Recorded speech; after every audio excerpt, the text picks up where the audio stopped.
సోమరిగా పని చేయకూడదు, ఆశతోటి పని చేయాలి, శ్రద్ధగా పని చేయాలి కదా.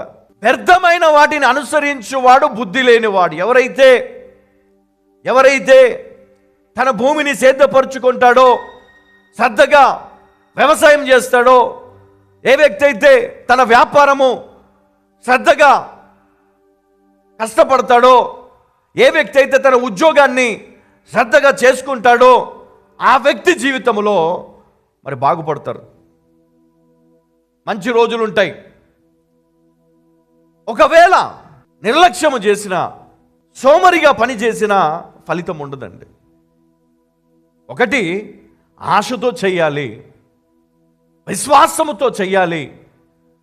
నేను ఆ పంటలో ఖచ్చితంగా నేను పాలు పొందుతాను, ఖచ్చితంగా ఆ రాబడిని నేను చూస్తాను, ఖచ్చితంగా నా కుటుంబంలో మార్పు వస్తుంది, సంతోషం వస్తుంది, మేము ఫలిస్తాము, మేము దీవించబడతాము, మేము ఆశీర్వదించబడతాము, మా పిల్లలు కూడా దీవించబడతారు అని నీకు ఆశ ఉండాలి, విశ్వాసం ఉండాలి, పట్టుదల ఉండాలి.